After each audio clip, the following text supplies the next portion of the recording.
Es momento que comience, señoras y señores, el conversatorio.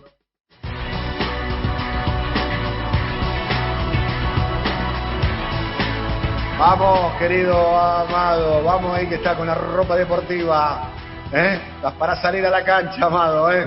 ¿Cómo estás, amigo y compañero? Muy buenos días. ¿Cómo andás? Bien, muy bien. Un poco de ejercicio no viene mal nunca. ¿Estuviste a la mañana haciendo algún tipo de actividad deportiva, no? Un poco de caminar y un poco de pesas nomás. Un poco de caminar y un poco de pesas. Muy bien, habla más cerca del micrófono, te pido, por favor. A ver ahí. Amado, ahí está muy bien. Vamos a saludar, está muteado, le vamos a pedir que se desmutee. Sociólogo, amigo de la casa, nuestro querido Artemio López. Artemio, querido, muy buenos días, ¿cómo estás?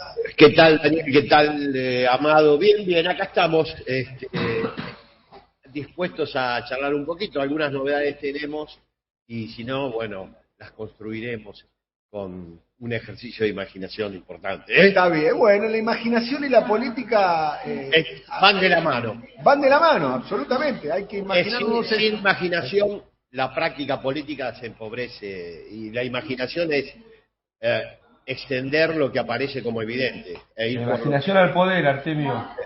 Es ir por lo que no aparece como evidente. Bien, bueno, vos que estuviste en la gestión, Amado, y después vamos a ir con otros temas, ¿no? Sí. Ya voy a sacar las notificaciones de WhatsApp. Anoche, Daniel, estuve escuchando por YouTube el programa para las y los oyentes. Qué bien sale, ¿no? Cuando uno lo puede escuchar a cualquier hora en YouTube. Estuvo muy bueno el programa. ¿Qué estuviste escuchando? Contame un poco. El pase. ¿El pase qué? La transición ordenada, tiene nombre. Exactamente, muy bueno. La transición ordenada, y pasa que está Murano, que Murano tiene la bola de cristal, Murano, ¿no? Sí, sabe las cosas que van a pasar y demás. Pero, Daniel, ¿tenés cuántos audios hay hoy? ¿Cuántos audios hay? Mira, más o menos. Hay muchos, pero te voy a decir... ¿Tenés uno de Longobardi sobre transición? Lo tenemos. Ese querido. Estaba anoche justamente en lo que escuché. Correcto. Bien. Lo vamos a escuchar ahora. Viste que somos más oyentes que otra cosa el programa, Daniel. Somos por eso. Como hablaron de transición ordenada, me recordé. Muy bien. Transición ordenada se llama el programa, el segmento de Siempre Soy, que va de 9 a 10 de la mañana aquí en AM530, con la participación de Adrián Murano y demás, que bueno, un poco repasamos las noticias políticas. Altamente recomendable. Bueno, te agradezco mucho. Bueno, el otro día participaste vos. Sí. A ver, vamos a ordenarnos un poquito. Ahí ya tenemos el audio de Longobardi, que está en CNN Radio, planteando, casualmente hablando de imaginación, lo que imagina Longobardi y lo que expresa Marcelo Longobardi. Pero quiero detenerme en este punto. Vos que estuviste como ministro de Economía, como director del ANSES, como vicepresidente, que participaste activamente en un proceso, Amado, tuvo mucha repercusión el video que nosotros hicimos circular, cuando vos contás detalles de la estatización o la reestatización de los fondos jubilatorios en manos de los bancos. ¿Cuál es el rol de la imaginación, del sueño, a la hora de ejecutar una política pública, Amado? Bueno, pareciera que la política de gestión, Daniel, es un punto donde se interseccionan varios ejes, ¿no? Por un lado, bueno, el rumbo que viene teniendo la dirección de un gobierno, como en ese momento era el de Cristina, como había sido el de Néstor, un gobierno claramente a favor de la mejor distribución del ingreso en términos generales. Y yo te diría de la igualdad, porque siempre hablamos de cuestiones económicas, pero también hubo muchos derechos que quizá no tenían aparentemente que ver con cuestiones económicas, como puede ser el matrimonio igualitario, pero vos fijate que eso también derivó, o fue previo, la pensión para parejas de igual sexo. Entonces ahí tenía un rumbo claro a favor de la igualdad los gobiernos de... Algo que vos también impulsaste del ANSES, ¿no? Que fue la precuela del matrimonio igualitario, ¿no? Sí, las narrativas se construyen ¿no? Como en un punto como se construye una casa, ¿no? Primero hace los cimientos, después hace las paredes, después están los detalles de la definición, ¿no? Que terminó siendo el matrimonio igualitario. Claro, por eso no es que hay un hecho un día, sino que hay un rumbo y una decisión política de ir por ese rumbo, expandiendo el campo de lo posible, esto que decía Artemio, que lo vinculaba con la imaginación, ¿no? Para decir no se puede, bueno, ya estaba Bartleby que prefería no hacerlo. Pero me parece que esa es la cuestión del rumbo, la cuestión técnica, entre comillas, de conocer muy bien el área en la cual uno está tomando decisiones o ofreciendo a la máxima conducción las posibilidades que uno imagina y que crea a partir del conocimiento técnico del área. Y después, claramente, ahora la palabra relato es como que se le ha bajado el precio, pero es una palabra muy importante, ¿no? ¿Qué es un poco la filosofía si no es un relato? ¿Qué es la ideología si no es un relato, ¿no? Sin los grandes relatos no existiría la historia de la humanidad y mucho menos la historia de las grandes conquistas sociales. Y me parece que cuando se juntan estas tres cuestiones, el rumbo ideológico, el conocimiento técnico del área y la posibilidad de tener una narrativa respecto hacia dónde se va. Bueno, y Amado, sí. y también está la toma de riesgo, ¿no? De alguna manera, porque me imagino, ¿no? Te hago la pregunta. Mirá cómo le bajaste ahí el tempo. ¿Qué viene? ¿Qué pregunta viene? No, me imagino que cuando vos encarás, y vos estuviste en decisiones importantes como habilitar las pensiones para las parejas del mismo sexo en el ANSES, que fue la precuela, como bien contabas vos, del matrimonio igualitario o la estatización de los fondos jubilatorios, me imagino que cuando se toma esa decisión de ir adelante, no sabés si va a salir bien o va a salir mal, digamos.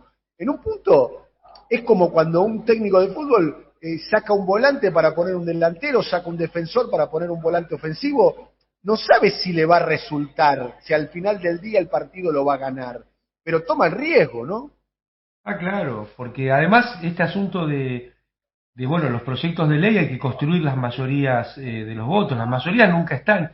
Y si no, mirá qué bien fue ayer la construcción de la mayoría para el alivio fiscal. Muy bueno también todo lo que fue contando Eva en Siempre Soy al respecto y cómo tenía esos Eva datos. es Eva Moreira, nuestra compañera que realmente fue anticipando todos los escenarios, ¿no? Impresionante cómo fue analizando todo eso, ¿no?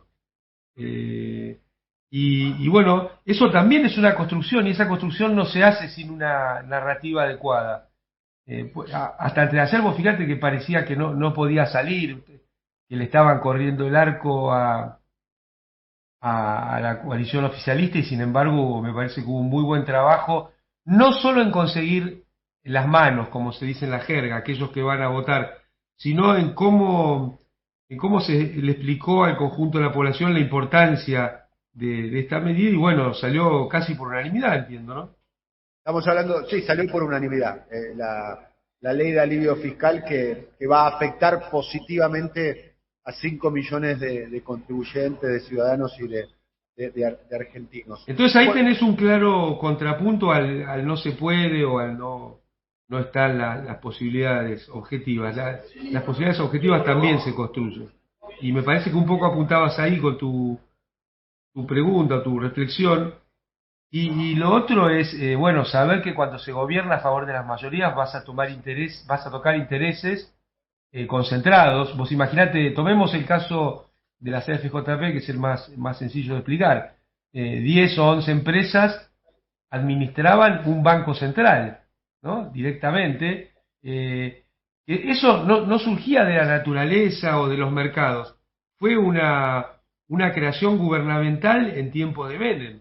O sea, que había una normativa para que eso fuera así. Bueno, cambiar esa normativa implicaba que ese segundo Banco Central, en tema de montos, digo, ¿no? De 40.000 millones de dólares, lo empezara a manejar la democracia argentina y no 4 o 5 CEOs de del sistema financiero a través de la CFJP, que dicho sea de paso, no hubo préstamos a la economía real. Lo único que hacían era agarrar la plata. Exactamente. O sea, el Se Estado, suponía que iban a crear un mercado de capitales.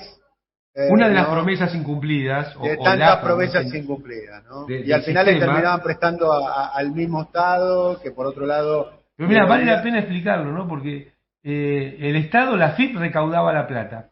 Esa plata se la daba a las AFJP, que cobraban una comisión antes de hacer nada. Antes de hacer nada, Daniel. Hicieran una buena o una mala inversión, ya cobraban su comisión.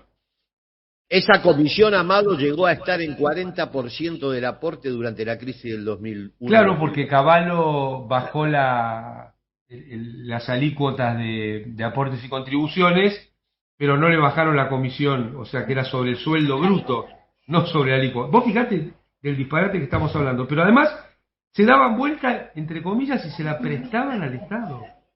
O sea, era un pasamano, era una cosa que realmente no tenía razón de ser. Y bueno, tocar esos intereses, claro, nunca va de arriba, para usar la expresión popular. Amado, estamos aquí en el conversatorio. Artemio, estemos atentos. El tema de la semana que ha logrado instalar todo el dispositivo mediático que responde a la oposición política al gobierno. Claramente han tenido un enorme éxito en instalar el tema del avión venezolano iraní. Y lo que derivó... Le faltaron los mapuches, ¿no? Claro, faltaban los mapuches para completar la línea conspiranoica. Pero esperá, necesitamos tiempo, pero... No puede llegar. Puede llegar, no. Confiemos que... Igual Daniel quería hacer una referencia. Hoy se cumplen 67 años del bombardeo. Ya vamos a llegar a ese tema, lo vamos a desarrollar más adelante. Un tema...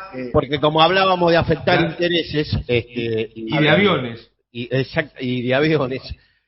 pero bueno, perfecto. Después es un tema además, un parteaguas de la historia argentina, el bombardeo a la invisibilizado.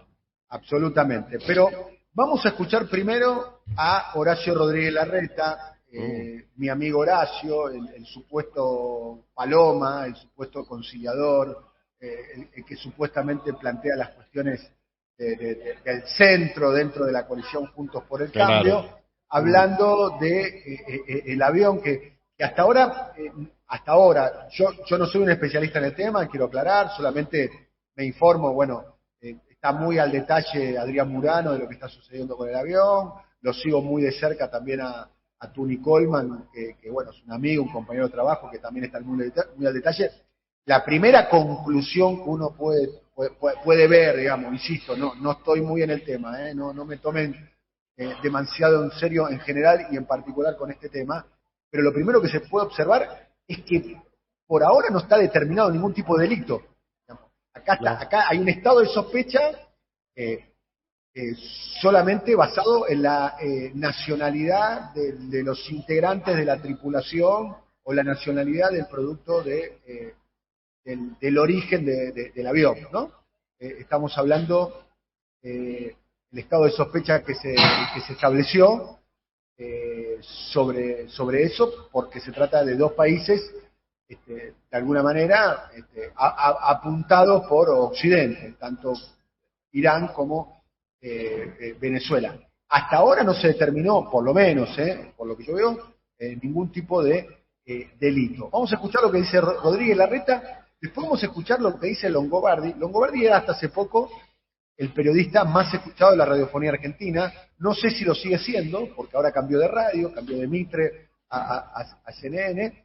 Es un programa muy escuchado, y es un programa muy gravitante. Es el programa, dicho sea paso, que en agosto del año 2019, luego de ganar las PASO, el presidente eligió ese programa para ponerle el precio al dólar. Fue en el programa de Longobardi, con Longobardi y con Willy Cohen, donde el presidente dijo que el precio del dólar adecuado era de 60 pesos, era casi un poco cediendo, esto es una opinión mía, ¿no?, a la extorsión de Macri, diciéndole que la disparada del dólar tenía que ver con la posible llegada del peronismo, del kirchnerismo al poder. ¿Se acuerdan que esa fue un poco la narrativa, las opiniones que desplegaba Macri después de la noche de la derrota de las PASO?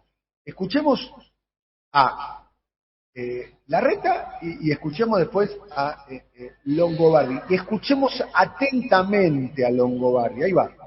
Una vergüenza, una muestra más de inoperancia del gobierno, una muestra más de lo que ha sido la contradicción de nuestra política exterior. El presidente la semana pasada en Estados Unidos defendiendo a Nicaragua, defendiendo a Venezuela, Maduro le agradeció, defendiendo a Cuba. Realmente es una vergüenza. O sea, como dijiste vos bien, ninguno de los sistemas de seguridad, de alarma parece haber funcionado. O sea, es inadmisible que haya aterrizado un avión con esa gente.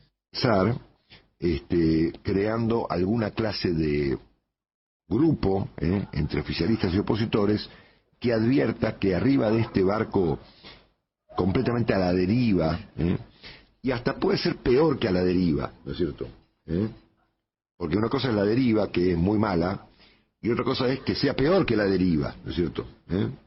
Si miramos el tema Irán-Venezuela. Y tome cartas en el asunto. Fuera de la señora Kirchner y fuera del presidente Fernández. Es decir, que finalmente el Parlamento se ponga las pilas y procure designar a un jefe de gabinete con respaldo parlamentario que se haga cargo de semejante catástrofe.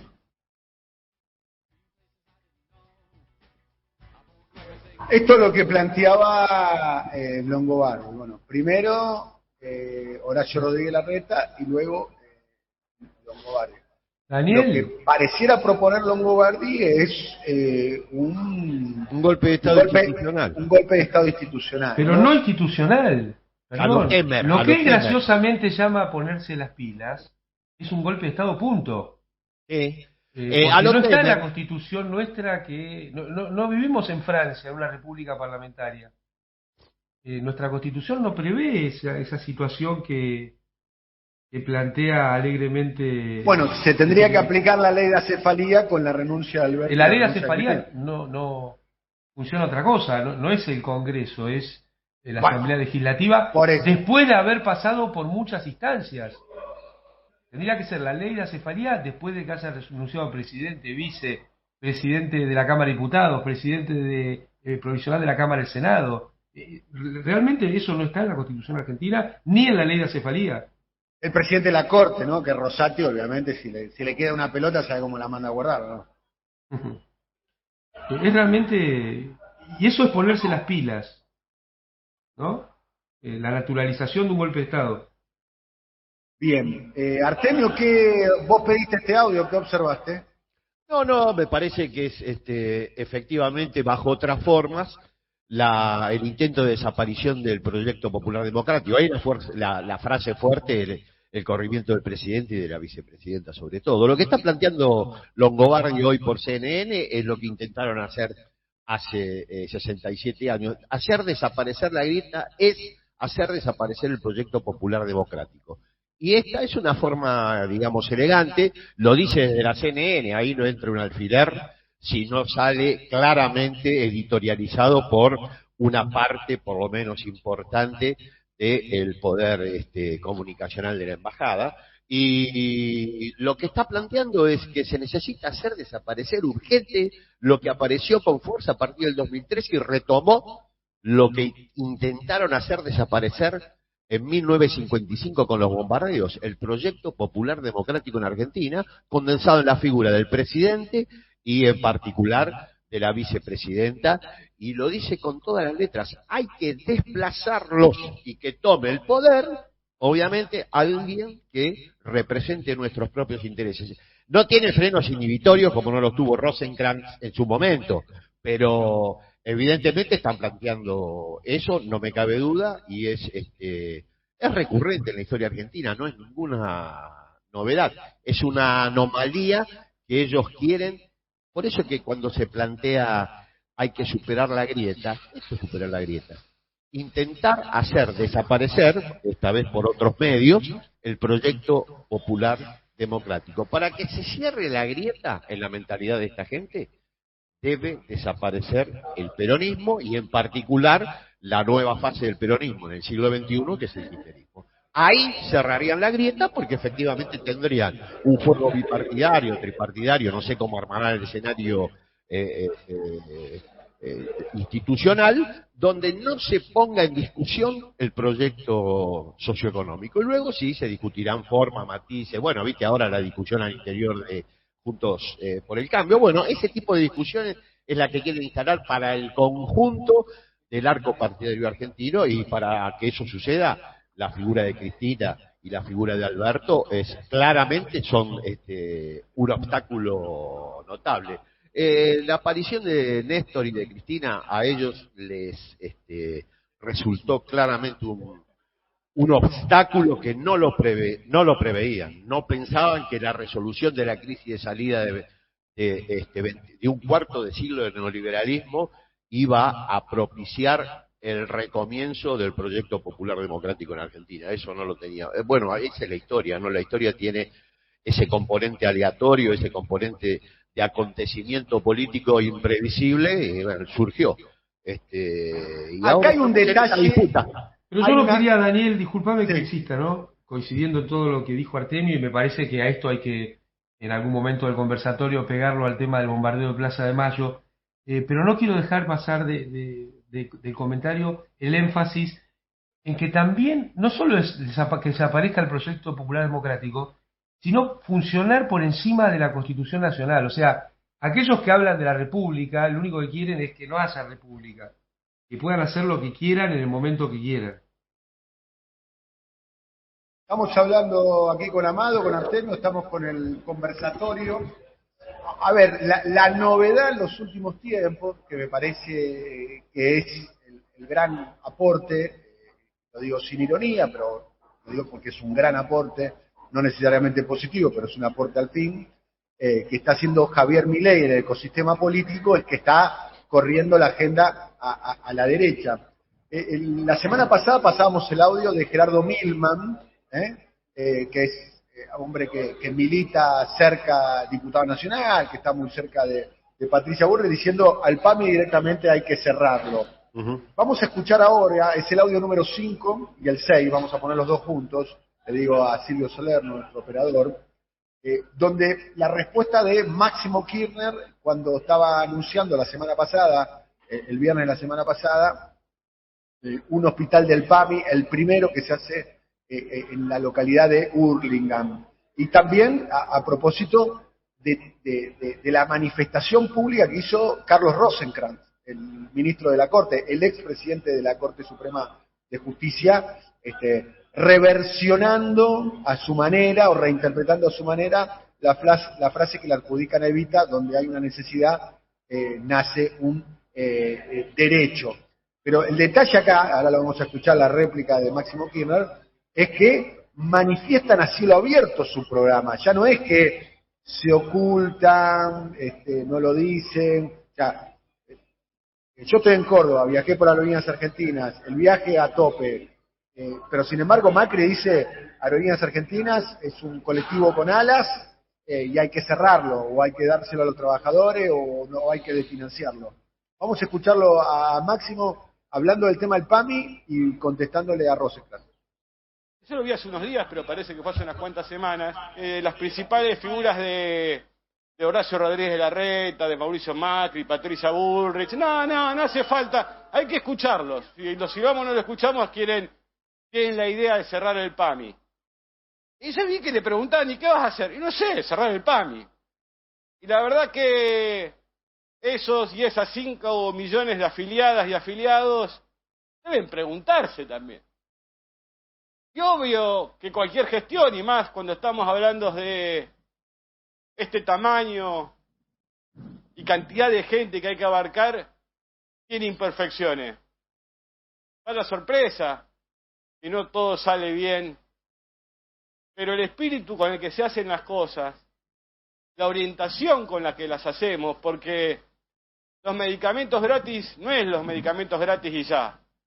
Tiene que ver con días y días que le sacamos de angustia, no solo a quien no recibe el medicamento porque no tenía la plata para comprarlo. Cuando ustedes escuchaban hace unos días al presidente de la Corte Suprema de la Nación de la Argentina, y vuelvo a decir, el presidente de la Corte Suprema de la Nación Argentina, Rosenkrantz, decir que no hay para todos y que este tema de los derechos, más allá de querer oponer muchos eso con una supuesta frase de Eva Perón. Cuando decía eso, como diciendo, miren, esto es así y no hay para todos. Y muchas veces uno piensa que eso es una fotografía y que quedará eternizada en el tiempo, y no es así. Es mucho peor.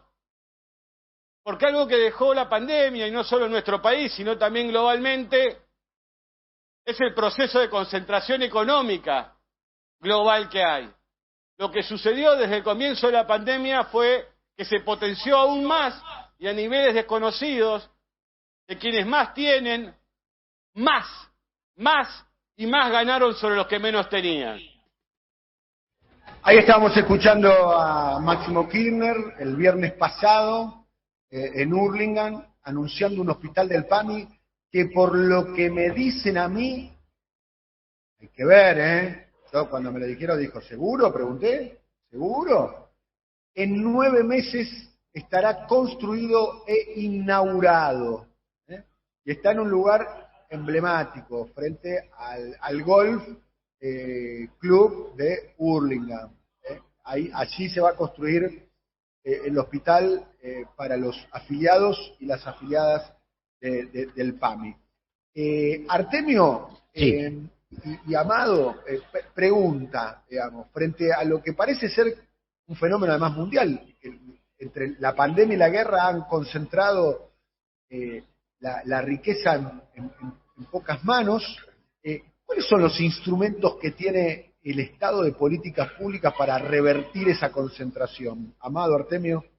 No, muy interesante primero la caracterización de Máximo, porque yo creo que los formatos autoritarios, los formatos violatorios del Estado de Derecho y la democracia que estamos viendo reproducirse a nivel regional en muchos casos y a nivel internacional, son fruto de la concentración inédita del ingreso en esta etapa del capitalismo. Yo creo que es efectivamente así, subyace a las formas autoritarias que adquieren los estados y los gobiernos en la región y en el planeta, te diría, esta concentración inédita. Para mantener este patrón distributivo, Daniel, hay que violentar sistemáticamente la Constitución. En Argentina el Estado de Derecho lo ha aprobado Macri, y si tenemos la desgracia de que nuevamente en 2023 hubiera la posibilidad de que se retornara a ese modelo socioeconómico, lo probaríamos de una manera más taxativa.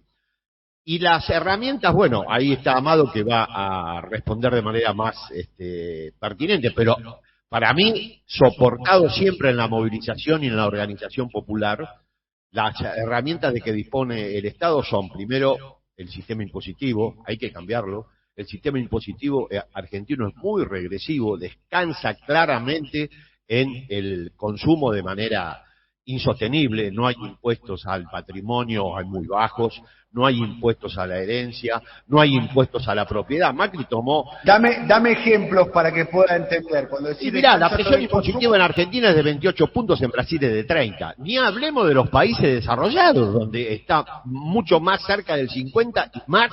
Cuando decís descansa sobre el consumo, te referís que el IVA ingresos brutos. Exactamente. El impuesto al cheque. Y el impuesto al cheque que quedó. O sea que... Porque eso a veces nos olvidamos en la discusión. Además, el impuesto al cheque lo impuso el que es la vaca sagrada de los liberales en Argentina, que es Domingo Cavallo. Domingo Cavallo, la vaca sagrada del cuarto de siglo neoliberal en Argentina, que fue el ministro de Economía de los dos grandes partidos. Es el tipo que está construyendo detrás de Milei y es el que está articulando Cavallo para que Milei haga un acuerdo con Macri. Es un tema que vamos a tratar también acá, esa posible alianza. Sí, estoy totalmente de acuerdo con vos en eso, pero insisto que una de las herramientas es claramente el sistema impositivo. Y después, bueno, el aparato estatal, la capacidad que tenga el aparato estatal de imponer sus decisiones. Hay herramientas, yo no las voy, los decretos son una. Pero es evidente que la voluntad política, la movilización popular son insustituibles.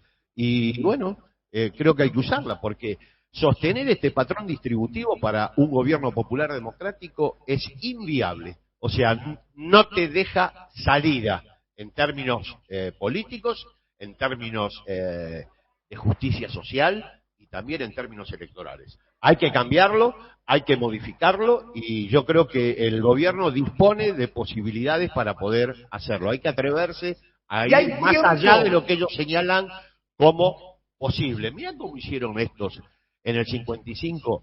¿Vos te imaginás, Daniel, en 1975, 1974, si alguien decía en Argentina que íbamos a llegar a tener 54 puntos de pobreza cuando teníamos 6? ¿Qué decía? Es imposible. Bueno, lo lograron. ¿Vos te imaginás que hubiera dicho alguien que en aquel momento convivía con un mercado de trabajo, perdón por la palabra, donde la informalidad era de 12 puntos que íbamos a llegar a tener en 2003 cuando asumió Néstor? 50 puntos es imposible. ¿Vos te imaginás que hubiera dicho alguien que le decía, mirá, acá el 2% de la población tiene privaciones extremas, la indigencia del 75, pero lo vamos a llevar al 30, 27.6? Es imposible, nada de eso fue imposible. Lo lograron después de un cuarto de siglo de práctica política impiadosa. En el medio estuvo la dictadura más sangrienta de que tengamos memoria, pero luego también con la recuperación democrática, con gobiernos que decían, no se puede. No se puede, no se puede. Y el no se puede era la consigna central para poder profundizar el proyecto neoliberal en Argentina. ¿Qué hizo? De lo imposible a mediados de los 70, lo evidente cuando asumía Néstor Carlos Kirchner la presidencia. Un país desquiciado por el neoliberalismo. Lo lograron, ellos expandieron el campo de lo posible. Mostraron, por la negativa, que lo posible es una construcción. Bien, a ver, me pongo en la voz del diablo un poco, Amado, y bueno, frente a la crítica, a ver, el diálogo sería el siguiente: ustedes son posibilistas, y la respuesta dice no están dadas las condiciones, ustedes son unos voluntaristas. Un poco el debate se neutraliza con esas dos categorías. Menos mal que dijiste voluntaristas y no otra cosa, ya. Cuando ¿Cómo empezaste que? con vos, ustedes son unos vos. No, dijo otra cosa. Bueno, detrás de eso quizá puede estar... Es el vamos a volver mejores. ¿Eh? El vamos a volver mejores.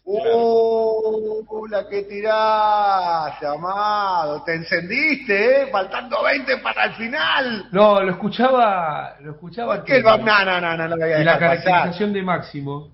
¿Por qué el vamos a volver mejores es ese? Porque representa esto. Mira, viste que muchas veces se dice que hay temor en tomar decisiones por no usar la palabra miedo, o hay un respeto, una sensibilidad muy fuerte, para usar el término de Rosenkrantz, respecto a la correlación de fuerzas.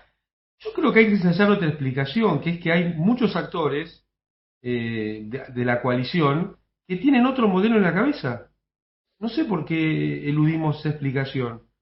Un caso era Culfas, un caso concreto, que es una versión nueva del neoliberalismo, es la teoría del derrame, pero con una pátina de derechos, de derechos los que llaman de tercera generación. Está bien tu caracterización de neoliberalismo progre, que es una caracterización con peso académico también. Sí, no es mía, yo la tomo... Está bien utilizada, digo, Nancy Fraser le claro, en Estados Unidos, pero después... Y además tuvimos experiencias concretas de neoliberalismo progre en Argentina.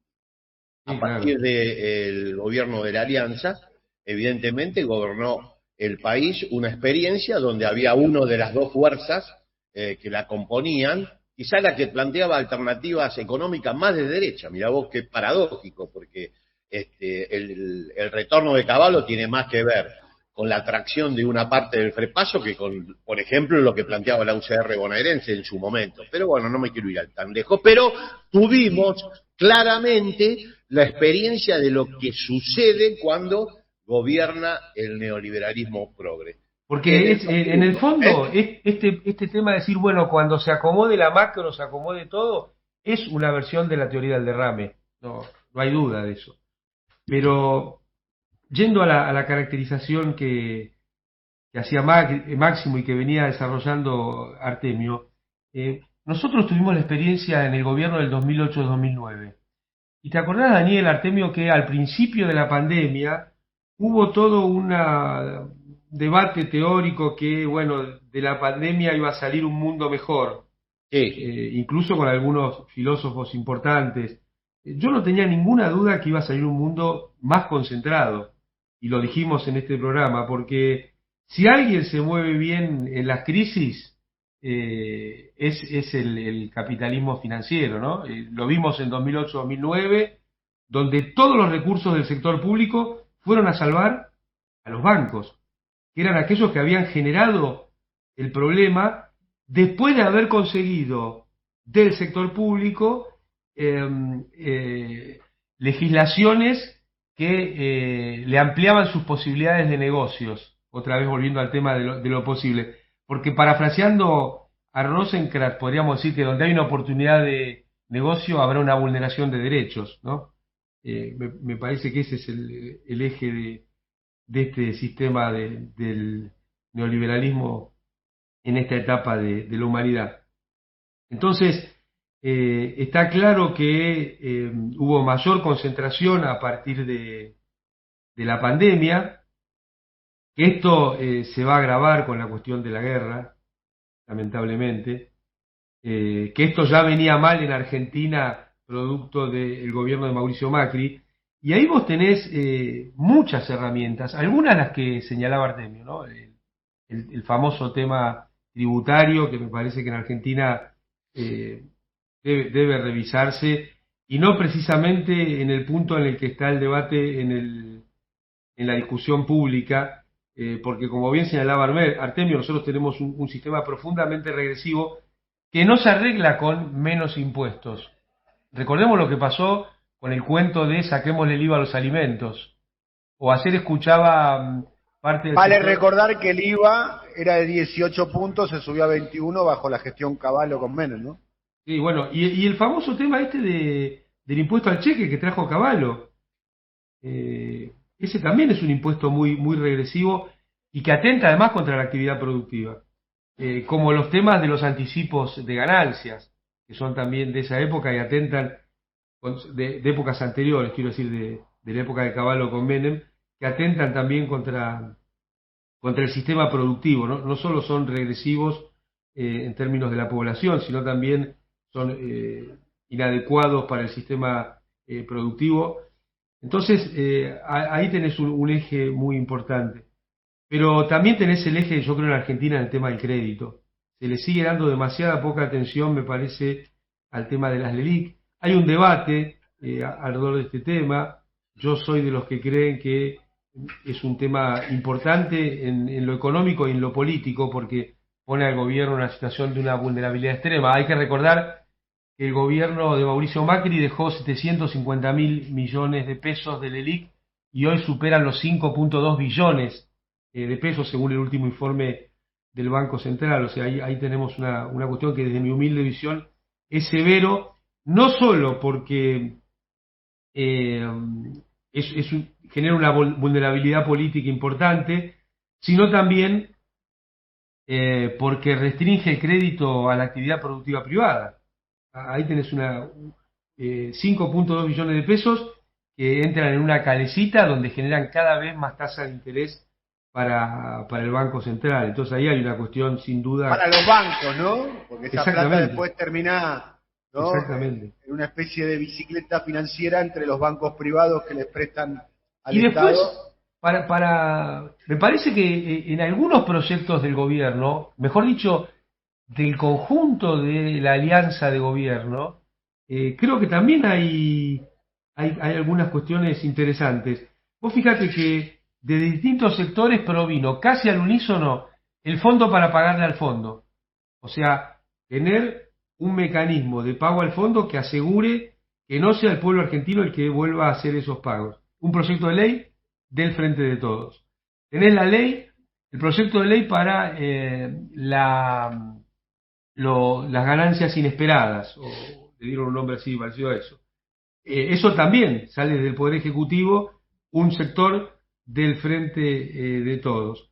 Tenés al mismo tiempo el alivio fiscal, que ya funcionó. el aumento del mínimo no imponible que propuso Máximo Kirchner y también salió. O sea, vos fíjate que tenés 4 o 5 medidas que salen de distintos sectores de la coalición de gobierno que desde mi humilde visión van en el sentido correcto. Ahora, a mí lo que me llama la atención es que teniendo una batería tan potente de medidas y tan relevantes, no estén en la discusión pública. O sea, no está el aparato de comunicación del gobierno y del Frente de Todos.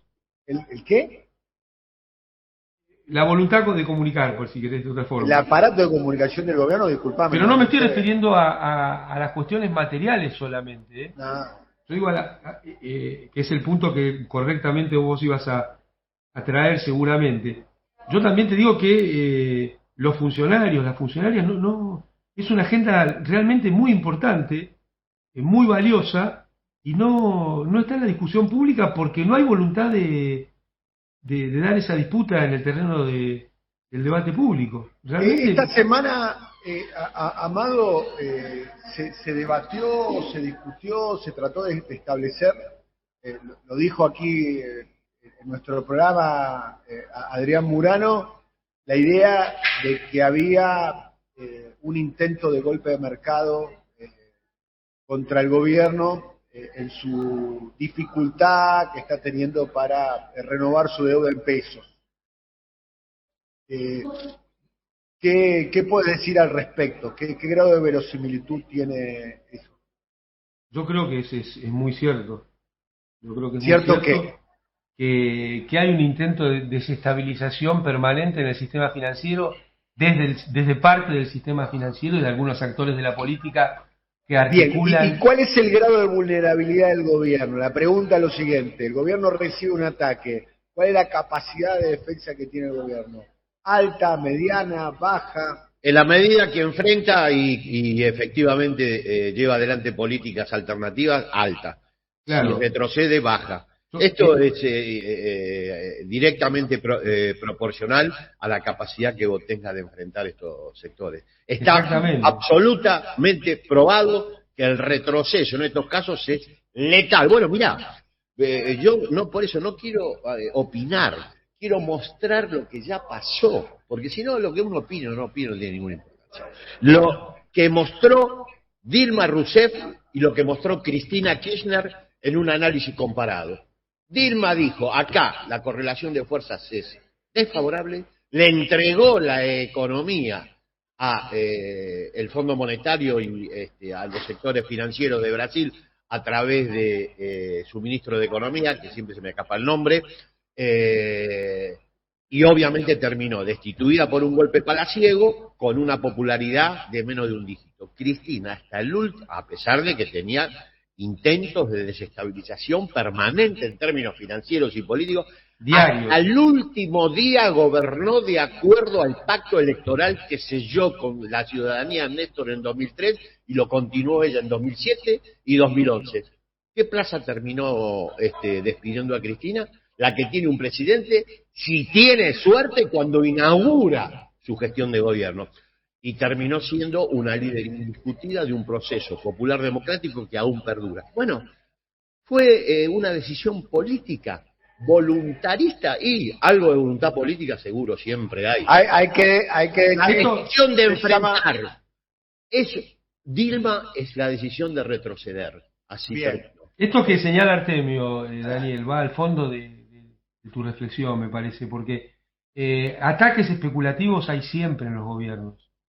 Las condiciones objetivas para generar ataques especulativos existen siempre. La cuestión es la subjetividad que logra consolidar el gobierno y dar aquellas peleas que parecen que están perdidas. Mirá, volviendo sobre este tema, ¿no? Vos fijate qué importante la participación del presidente Alberto Fernández en la cumbre que se hizo en Estados Unidos, donde había países que directamente fueron no invitados, dejados de lado. El presidente llevó adelante la voz de esos países y fue reconocido por figuras de esos países. Quiere decir que ahí se dio una batalla que no estaba claro que se pudiera ganar, que no está claro que ni siquiera que se pueda ganar. Y sin embargo se llevó adelante. Me parece que esa es la forma de encarar estos temas y no dar por perdidas las batallas antes de comenzarlas. Bien, para ir cerrando vamos a escuchar algunos audios que tienen que ver con el momento electoral. El ministro de Economía, que hacía referencia, Artemio, se llama Joaquín Levy. Joaquín Levy. El ministro de Economía había sido funcionario... Y se salvaron de Meireles, que estaba ahí dando vueltas. Claro, Meireles era presidente del Banco Central, me parece, en ese momento. Sí, después terminó como el que manejó toda la plata del Mundial de Fútbol y de la Olimpiada. Bien, Joaquín Levy había sido funcionario del Fondo Monetario Internacional y había sido el ministro de Economía designado por Dilma Rousseff en el inicio de su segundo mandato. La diferencia entre Dilma, que Dilma cuando fue destituida casi fue acompañada en soledad, cuando fue destituida, cuando deja el plan alto, digamos, la sede del gobierno brasilero, y el caso de Cristina es un caso absolutamente, me animaría a decir, inédito, esto lo afirmo, en la historia contemporánea argentina, que un presidente se vaya con 300.000, 400.000, 500.000 personas en la calle. Totalmente inédito. Como dijo Artemio, con mucha suerte eso es cuando empezás. Con mucha suerte. Con mucha suerte es más, me parece que es inédito cuando empezás y inédito cuando terminás. Sí, en el caso de Cristina, cuando terminás, me parece que ahí está la gran fortaleza. Y además la consigna en aquella fecha, el 9 de diciembre, yo estaba en la calle ese día, la despedida de Cristina, en la calle, como un ciudadano más, a la altura del Cabildo, era vamos a volver, ¿no? Vamos a volver, la consigna la vamos a volver. Nadie decía vamos a volver mejores, ¿no? Claro. Lo que decían, lo que va a volver mejores eran en aquel momento los disidentes, y que habían, como mínimo, se habían abstenido en el balotaje entre Macri y Scioli. Vamos a escuchar ahora unos audios que tienen que ver con el posicionamiento electoral. Vamos a escuchar algunos audios donde hay diferentes referentes. Escuchémoslo sobre el final de nuestro conversatorio. Integrantes del Frente de Todos dijeron públicamente que les gustaría que Cristina compita en el 2023. ¿Cómo ves esa posibilidad? Sería vos? bueno. ¿Sí? Sería bueno. Una persona de mucha experiencia. Es una persona que sería. ¿Cuál es el problema en definir quién es el que tiene mayor aceptación o mayor respaldo popular? Yo no veo ningún inconveniente en eso. Es parte de la democracia. Porque hay gente que dice tener mucha... Hay muchos que hablan en nombre del pueblo, pero no tienen 3 votos. Ese es el tema. Entonces, dice la Constitución, comete delito de sedición, dice, porque se atribuyen una representación que no tienen. Uno tiene la representación que tiene. Como el caso nuestro, por ejemplo, en las provincias, que nos votan o no nos votan, y en algún momento están de acuerdo con lo que hacemos, en otros momentos desaprueban lo que hacemos, pero es parte del sistema democrático. El único candidato preparado para gobernar Argentina soy yo. No lo veo a él enfocado en ese rol. Lo veo más dedicado a poner foco en la unidad, a que si tenemos la suerte y la responsabilidad que nos toque de nuevo valga la pena, que no sea solamente llegar, sino transformar realidades. Nosotros estamos a punto de cumplir 20 años en la política, donde hemos, creo, logrado hacer y aportar. Primero a José Mayans. Extraordinario. Mayans, ¿no? Diciendo, hay unos que quieren ser candidatos y no tienen 3 votos. Yo no sé Mayans cómo no sale más, porque es tan claro, tan llano, es muy buen comunicador, me parece. Bien, y con respecto a lo que dijo, digamos, que Cristina candidata en el 2023, ahora la agarran y la tiran a la tribuna, ya lo conozco. No, yo siempre... La agarran, la voy a buscar al campito ahora. A mí me parece que es una posibilidad no solo cierta, sino que además sería muy importante para reformular el sentido de la coalición de gobierno. Para la base electoral sería un shock de adrenalina, ¿no? De adrenalina. Y sí, de energía en un momento donde la base electoral, no sé la percepción que tienen ustedes. La base está... La base está un poquito desmotivada, no sé qué percepción tenés vos, Artemio. No, sí, pero por supuesto, siempre la figura de Cristina es convocante y es la que activa de manera central en la potencia electoral de este espacio. Eso no hay que ni siquiera discutirlo. Se impone por su propia gravitación, las discusiones son más bien chicanas políticas. Acá el 80% de los votos que obtuvo este espacio en 2019 son votos que acompañan a Cristina Kirchner. Digo 80 por ser amplio. Lo que me dicen, que dicen privado... Si fuera necesario confrontar de manera explícita con lo que expresa el neoliberalismo en la figura de un liderazgo potente, que ellos tienen uno, que es el expresidente, bueno, la figura de Cristina se agigantaría como candidato. Y es una figura sin doblez. Pronosticar nunca es bueno, pero estando Cristina en el banco, siempre las posibilidades están abiertas, no cabe ninguna duda, siempre está. O sea, cuando el equipo contrario sale a la cancha, se fija quiénes están y se mira quién está otra vez. Y yendo a la metáfora futbolera, equipo que gana no se toca. Bien. Y bueno, la última vez que se presentó las 2 veces que se presentó en fórmulas presidenciales, las 3 veces ha ganado, ¿no? En 3 circunstancias diferentes. Lo de Pichetto diciendo que el hombre mejor preparado en la Argentina para ser presidente soy yo, lo dejamos para... No, yo me acuerdo que hubo... ¿Lo derivamos con algún profesional o lo analizamos? Hubo alguien que dijo que se había preparado toda la vida para sentarse en el Banco Central, ¿recuerdan? ¿Quién? Fue durante el breve paso de Rodríguez Sá por la presidencia. No y estuvo, creo que 3-4 días. Está bien. O sea, prepararse es importante, pero no es todo. Bien. Y lo último, lo de Jorge Macri diciendo... Habría que ver también cuál es la preparación, ¿no? Lo de Jorge Macri diciendo que Macri no va a ser candidato, pero que va a ser un garante de la unidad. ¿Ven eso? Desde afuera se ve que Macri está, como mínimo, va a intentar hasta el final. Lo que se ve de afuera. No tengo duda que va a intentar ser figura con el declive del actual jefe de gobierno porteño, que es evidente. Él ha errado conceptualmente el lugar. El centro no es un lugar para transitar en términos electorales. Todas las elecciones de Latinoamérica lo han probado. Si algo ha pasado en Latinoamérica en las últimas elecciones es que el centro ha desaparecido. Todo, desde México en adelante hasta la última elección en Colombia. Vamos a ver el domingo qué resultado tiene, pero ha mostrado que el centro como lugar conceptual no existe. Más allá de la patria consultora que dice que siempre el que toma el centro gana, pero eso no viene pasando nunca. Patria consultora, me gusta. Es una manera sistemática de errar, pero bueno. Y quedar inteligente. Exactamente. Lo que dice Macri... Es muy buena esa, cómo pifiarle y quedar como un vivo, ¿no? Hay que sacar un libro, ¿no? Sí, bueno, la medio Melconian es el caso más taxativo de eso. En el año... No estoy hablando de los pifes de Melconian hace 10 años, 15 años, 20 años. Dijo que en el año 2021 la Argentina iba a crecer al 4,5-5% y creció al 10%. Y en el medio, A no da explicaciones, B nadie le pregunta sobre eso. Se critica todo. No, critica todo. No. Está todo mal. El nivel de cualunquismo que tiene es exorbitante. Nos estamos yendo, amigos. Estamos aquí en Córdoba en un ratito. Qué corto se hizo. La verdad que sí, qué buen momento. Y tiene un plan ahora, Daniel, para cualquiera es un traje a medida. Se puede utilizarlo, está terminando, está punteando ya las hojas finales y bueno, ya sale el plan de Melconian, Sale de acá nomás. Bueno, un abrazo.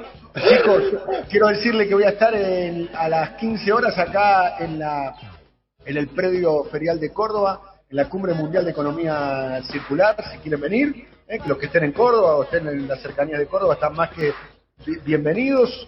Estaré participando en una mesa donde estarán políticas públicas para promover ciudades circulares, con el intendente de Corrientes, el de Mendoza, el de Santa Fe. Estaremos conversando con ellos hoy a las 15 horas desde Córdoba. Les mando un abrazo muy grande, Artemio, Amado, los quiero mucho. Espero verlos pronto personalmente el jueves que viene.